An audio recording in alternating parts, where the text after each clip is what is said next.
Kadhafi avait un plan de développement pour l'Afrique. Mais qui a trahi Kadhafi? C'est Paul Biya.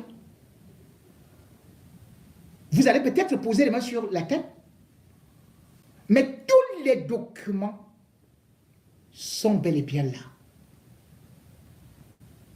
Toute l'histoire nous l'apprend. Pourquoi? Parce qu'en 1979, en 1999, Nicolas Sarkozy guette la Libye. Mais surtout la Libye, qui a été mise sous embargo, est en train de se développer. Alors, Kadhafi convoque un forum. Dans ce forum, il va dire aux États africains, nous devons reconstruire ce que nos grands frères nous ont laissé. Les États-Unis d'Afrique.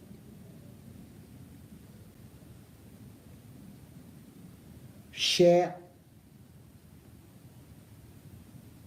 Cheikh Anta Diop et autres.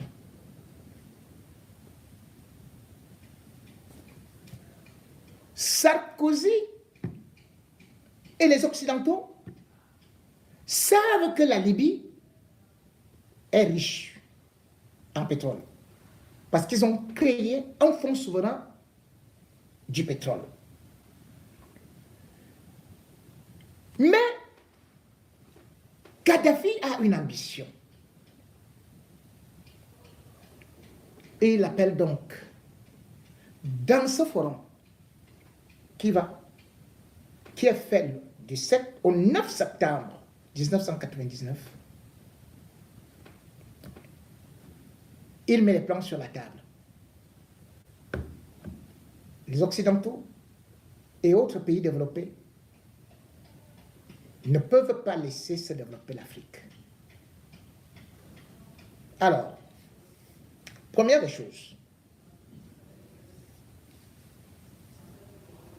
nous allons créer une monnaie unique.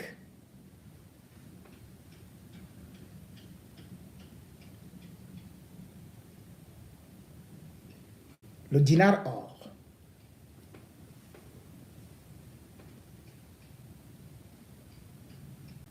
Nous allons avoir une même armée pour défendre nos intérêts.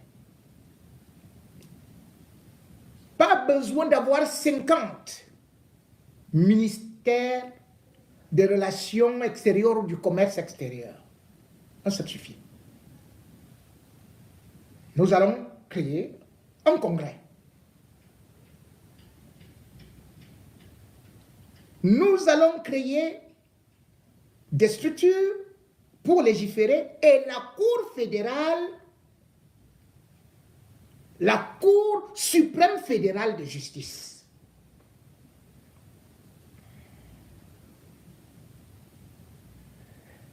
Quand Kadhafi le dit, lui qui a renoncé au statut de chef de l'État, et ce jour-là, il fêtait ses 30 ans de règne avec la Jamaïra, où il disait que c'est le peuple qui dirige et tout et tout. Eh bien, Paul Biya et certains dictateurs ne vont pas apprécier parce qu'il va dire que dans le Congrès, il y aura les cheikhs, les émirs, les rois, les maires.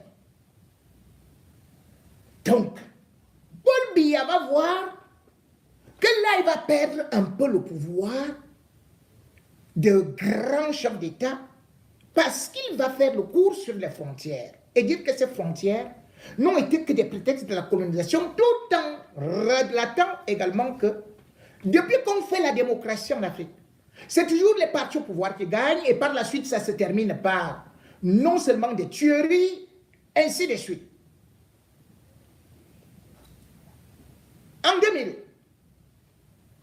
il organise le sommet Union africaine, Afrique. Entre-temps, tous les chefs d'État africains étaient d'accord et ont fait ce qu'on appelle la déclaration de Sirte. Lors de ce sommet France-Afrique, Union européenne-Afrique, tous les chefs d'État s'en vont. Il reste avec Paul Biya. Il va lui montrer, là où les Américains avaient bombardé son palais en 1986, Paul Biya avec Chantal Biya. Et il lui confie donc pour la première fois que j'aimerais que le Fonds monétaire africain que je vais créer soit et pour siège Yaoundé.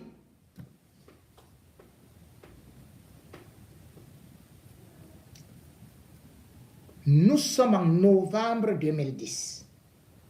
Paul Biya dit grand merci. Il rentre. Le Fonds monétaire africain.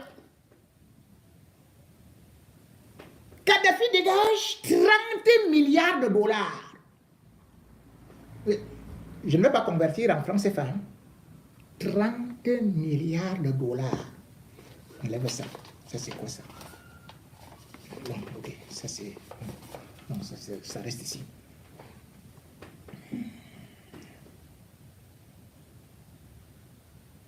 Et il dit qu'on va construire aussi la Banque centrale africaine à Abuja, au Nigeria.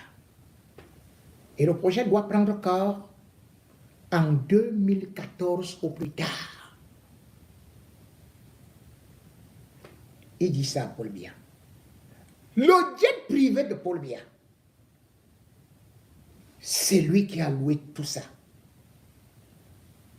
Il prend une enveloppe et donne à Paul Biya. Il dit voilà ta part. Paul Biya, le meilleur élève des Occidentaux.